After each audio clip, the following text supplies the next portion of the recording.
Hey everybody, man. Peace to the gods. You know what I mean? Peace to the true and living. If you watching this, who the true and living, you the true and living.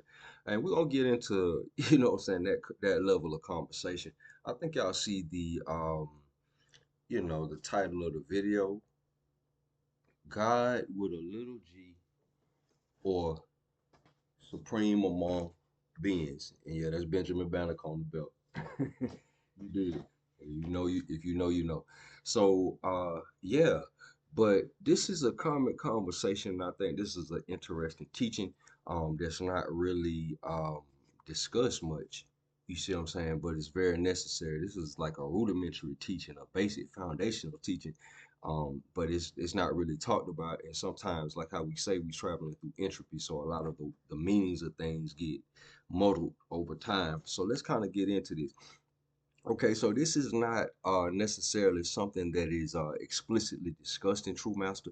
The understanding of what I'm about to discuss is assumed, right? It's assumed that you just know this. So we're gonna go over. We're just gonna put this in. Okay, so so the English word God, G-O-D. Okay, just to start off, that would not be the proper name of any creative intelligence or anything. That's not a proper name of anything. That's just you see what I'm saying. When we follow the etymology of the word um, God, you see what I'm saying. It comes from Gad, good. You see what I'm saying. It eventually breaks down because English goes through several phases: Old English, Middle English. You see what I'm saying. Break French, German, all this stuff like that. English goes through various different phases or whatever case may be before you get the modern, what I'm saying, tone that we speak now. The word God, essentially, if you follow the etymology in some books, it's gonna break down to the word good. It's gonna have a couple of different breakdowns to it, but it's not necessarily the proper name of, let's say, for the sake of this conversation, um, the source, right? So let's say, so saying God capital in lowercase would contextually be inappropriate. Okay, so what are we talking about? Okay, so what are homonyms, right? So we're gonna get into this. What are homonyms? Words that have the same spelling and pronunciation but a different meaning. So just so words that have the same pronunciation and spelling but they have different meanings. So when we say what's assumed when you say God with a capital G and what's assumed when you say God with a lowercase g, those are two totally different ideas in itself. Okay, so um, what is being called God with a capital G would be, for the sake of this conversation, the source. So there's just, just to be universal. I mean, some people call it the great architect, different people call it different things. And for the sake of this conversation, we'll call it the source. You see what I'm saying? Now we know, since the universe is of a holographic nature. Look up the holographic universe, the holographic principle. It was the holographic universe paradigm at one period of time back when I think Michael Talbot wrote the book. But nowadays I think they've condensed it down to the holographic principle. But it's still the idea that the universe is of a holographic nature. Okay, this source would, so if there's a source to the universe, and it expresses itself through our existence or whatever, this source would exist in fractal form throughout nature. I think on a previous video we were talking about Pascal's law. So we were talking about if there's some sort of pressure that is distributed throughout the system at one point, it's distributed throughout the whole system or whatever case may be. So yeah, so and that, as you can see, is its own conversation. Like the source, the conversation about the source and all that, that's its own conversation or what have you, right? So let's say here, however, when we talk about what is being called God with a little g, this is dealing with a particular position in a natural hierarchy. You see what I'm saying? See how we just totally switched up? That's two totally different things, or whatever case may be. It's not speaking to a conversation about the source, necessarily so called, when we speak of a human uh, deity. So when we talk about, let's say, God, little g, as it's being referred to, it's a different thing. It's more of a hierarchical thing. Um, so if you look it up, there's gonna be a when you look up supreme being and stuff like that, there's a definite article supreme being. When they're talking about the supreme being, they're still relating that to the source. Okay, but when we talk about a indefinite article supreme being, we're not talking about the source. It's a hierarchical thing, right? Supreme among beings, and we're going to get into that. Okay, so this is a somewhat of a nuanced conversation, because when we examine what's called the Zep-Tepi in ancient Egypt and everything like that, it speaks of god kings, and after a certain point, it says no more gods were born among men. Okay, then kings began to rule. So they definitively have a time. There's a specific thing when they refer to deities or whatever in certain literature or whatever case may be. They specifically talking about some sort of specific criteria, and we must remember that when we look up the word mythos, mythology, what we call mythology from the Greek word mythos. That's, if you look that up, that's a story that's verified by the king and the scribes as authentic. So we look at mythology as fables in our modern time or whatever case may be, but the people who were writing it, that was their authentic history. That was not a fable to them. So moving right along. So then kings began to rule. Um, the list it gives, excuse me, I think it gives a specific number of years. Let's say like 14, excuse me, 1,000, excuse me, 11,400 years prior to the time of Socrates, something like that. The Egyptians spoke of root races. So there may have been specific criteria for so-called human deities or whatever case may be. They may have been speaking of some specific groups of individuals or whatever case may be. We kind of get into some of the breadcrumbs of that when we get into our discourses in the ancient world. It's a whole playlist that we got. So, if y'all feel like getting into some of that, that's that. But however, aside from some specific lineage, as I was personally taught this idea, um, it was hierarchical in the sense that what is being called God, lowercase g, is really a supreme being. Okay, what is a supreme being? Indefinite article, not the supreme being. Definite article, as defined by many dictionaries. If you look up supreme being, they're probably gonna be talking about the supreme being um in the context of the source, as we mentioned before. But we're not talking about that. We're talking about a supreme being. You see what I'm saying?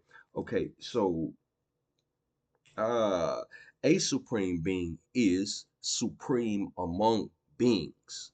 Supreme among beings. That is a hierarchical distinction in nature. That is another way of saying best in class.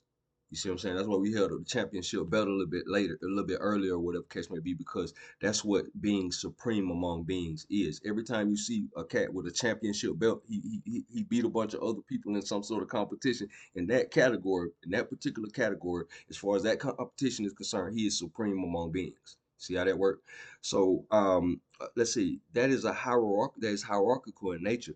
That is another way of saying best in class. A valedictorian is supreme among beings. Okay, the world champ in whatever is supreme among beings. So that's what we're talking about. So even if we were referring to this particular class of a particular lineage of beings or whatever, let's say however that may go, whatever the criteria for God, I'm gonna let y'all put y'all own sauce on that.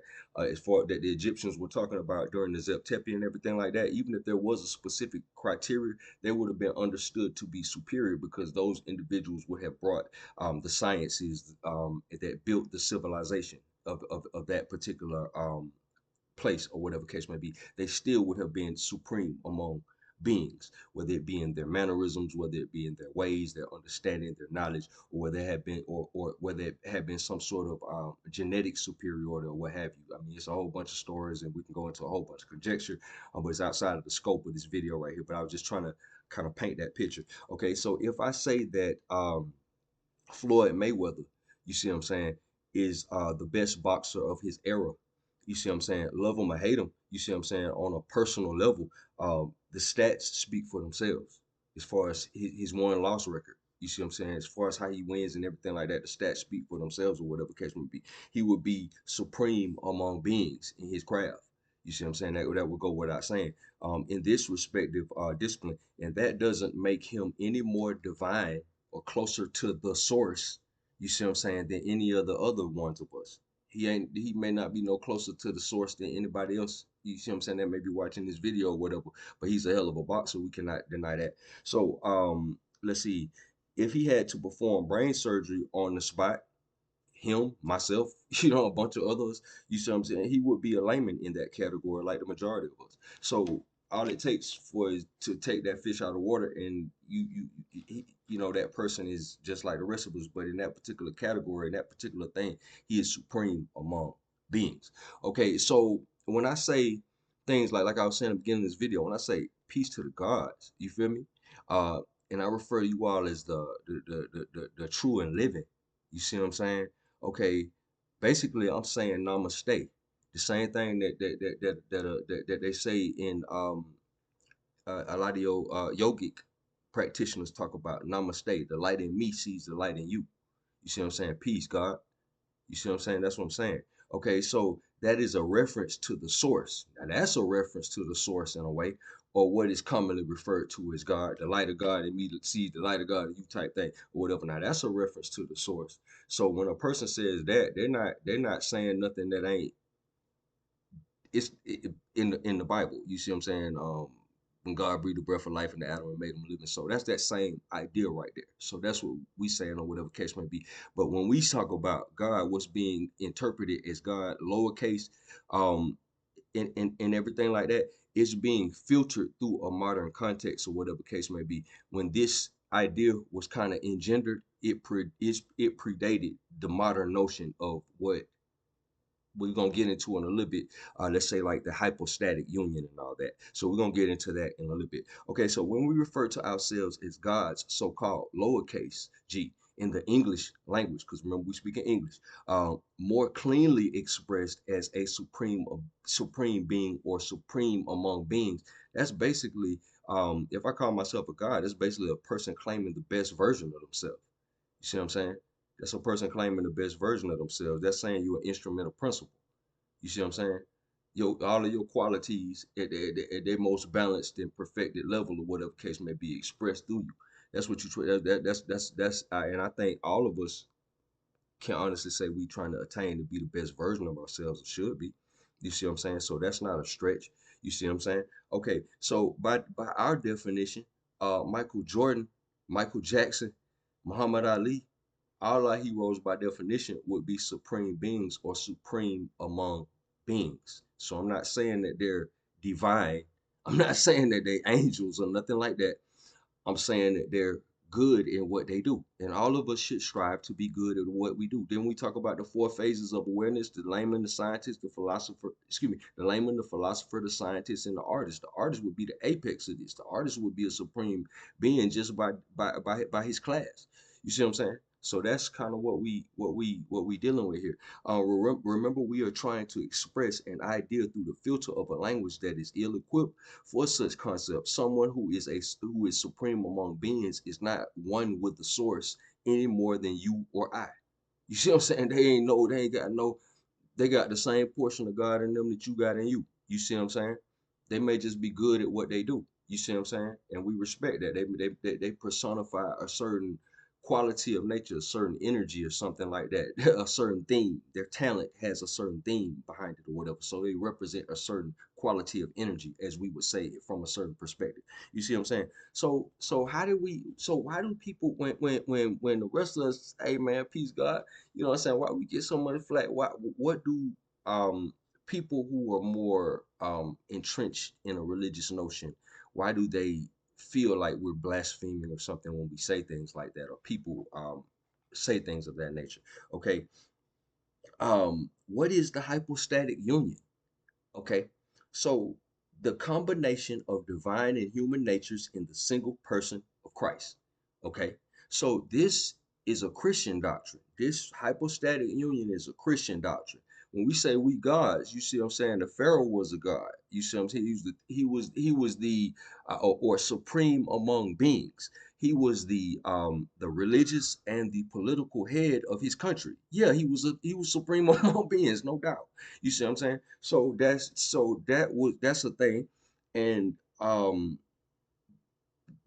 that was before they attributed this, you see what I'm saying, and they developed this aspect of Christianity because it was a process before the version of Christianity that is mainstream now, or the one of it's various versions of Christianity. I mean, denominations and things or what have you, but more mainstream versions of Christianity. It was a process. When you read about the Council of Nicaea and all this stuff like that or whatever, it's a process to get there. And this is one of the concepts that they eventually adopted: the hypostatic union, that Jesus Christ was the Father, the Son, and the Holy Ghost all simultaneously at the same time. It can be traced to Apollonius of Laodicea, and he lived 310 to 390 AD. He applied the concept of hypostasis to Christ's incarnation.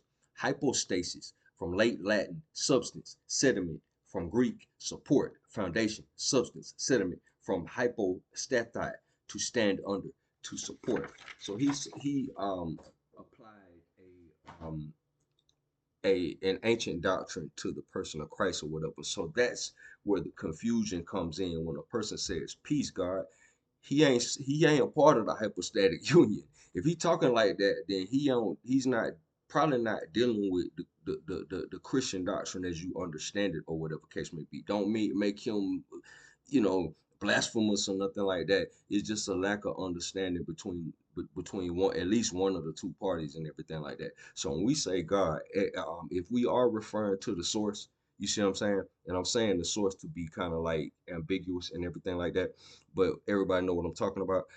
If we say peace, God, and we talking about the source or whatever case may be, that's like saying namaste. The light of God in me sees the light of God in you. We know that if there's a source or whatever case may be of the universe or whatever case may be, then if the universe is a hologram, then that has to be distributed throughout everything or whatever case may be. So we know that. So we deal with it from that. We also deal with it from a perspective of a supreme being, or someone who is supreme among beings, in the sense of a hierarchical concept. So Michael Jordan, Michael Jackson, all the Michaels, you see what I'm saying? Those are supreme among beings. You see what I'm saying? So we can so I'm gonna tell you just like how, you see what I'm saying, my inner self often give it to me. You see what I'm saying? Hey, are you squeamish of the powers of God, homeboy? You see what I'm saying? Are you squeamish of the powers of God? The powers of God. Not saying the powers of the source, the powers of being the best version of yourself. You see what I'm saying? You scared? Are you scared to, you see what I'm saying, excel in certain places? Because sometimes, you see what I'm saying, you when you apply certain pressure to certain things, it's scary because you just might get the results that you're looking for. So that's kind of what I had on that subject or whatever. But yeah, I was just trying to add some clarity to that, and that's a foundational teaching. When we say peace to the gods, you see what I'm saying? That ain't no level of blasphemy. You see what I'm saying? You see what I'm saying? That's just a more intricate spiritual teaching or whatever case may be that's kind of got twisted over time or whatever. So, man, appreciate all the support. Appreciate y'all for checking me out. I think we at like probably 5,000 subscribers now on the YouTube. I appreciate all y'all checking me out and kind of rocking with me. Peace and love. Till next time, always a pleasure. Everybody stay safe and be blessed. Peace.